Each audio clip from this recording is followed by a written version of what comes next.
Hey, what's going on, guys? Welcome back to my channel, Coops Fitness. Today in this video, I'm just gonna basically go through what type of training you can do to easily start making more progress in the gym. Something that a lot of people don't really do, partly because of pop culture, bodybuilding, everything like that. In fact, that's exactly what it is. Oftentimes in bodybuilding, it is often taught and misled, and it's often said by a lot of people that you have to be a bodybuilder, especially if you are trying to get in shape, look good, put on muscle. And now, while that is true, if that's the specific lifestyle that you want to go on, the specific lifestyle that you want, and the path that you want to take, it's not ideal. And there is a much more functional way to train so that you actually get very similar results, but at the same time, it's a much healthier lifestyle. It's a much more functional lifestyle. And to be honest, it's just better. And I'm going to explain why. So, not sure if you know this, but with bodybuilding, it's more about how much you can get a muscle contraction. How effectively you can get your muscles to grow by stimulating a muscle contraction. Okay, now here's the kicker with that. That does not require a whole lot of heavy weight. Because look, I have no weight in my hand. But I flex my bicep, watch what's happening. I'm flexing. If I do that 10,000 times just as hard, then guess what's going to happen? That's going to create enough stimulus, enough of the pump, right? Enough of the blood pumping into the muscle. That's going to create that growth. That's going to stimulate a sort of growth, even though I'm technically weak. That's not getting me stronger, right? So the issue is you cannot just get a contraction and expect to be an exceptional performer. A lot of bodybuilders are not very strong, right? They're not that strong.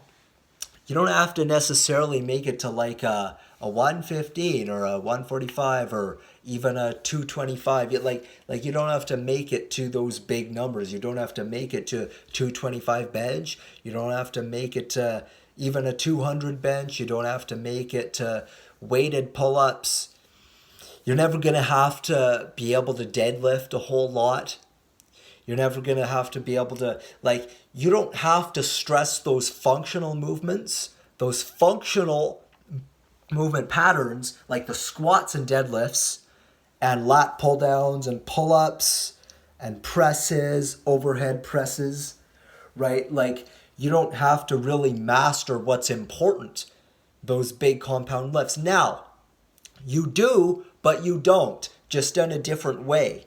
Yes, of course, bodybuilders do those exercises, but the emphasis is more placed on trying to work the muscle and trying to get a muscle contraction.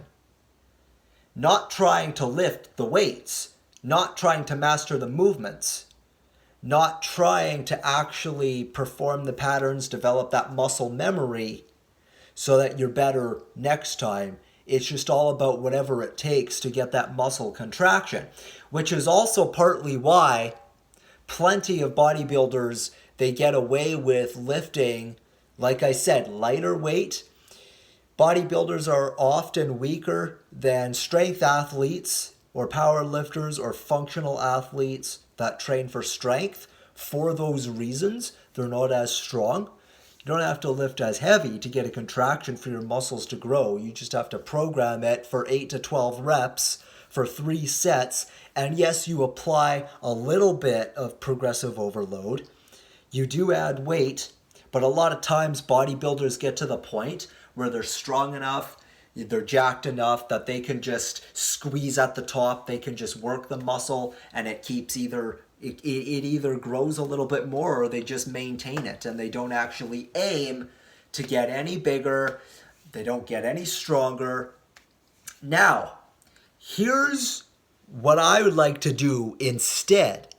What I like to do instead is I like to just focus on the basic main movements, okay? Some sort of squat variation, some sort of deadlift variation, some sort of pull-up variation or lat pull down, a couple rows for your back, some isolation exercises like your biceps and triceps, your bench presses, both the incline press and some sort of flat press or an incline fly or chest fly. And then you've got your shoulder presses, whether it be a barbell press or a dumbbell press. You add on to that aggressively by progressing in weight. And you know what's going to happen? You're going to get a lot stronger as long as you're fighting to add weight as you go. You're going to get a lot stronger, which is actually going to lead to gains long term. Because essentially, strength induces chronic hypertrophy, otherwise known as long-term muscle gain. So that's the real kind of results. That's the kind of results you want. The type that's a little bit more compacted, dense, the type of muscle that you develop over time from training right and getting stronger and mastering those key movements. Always remember that.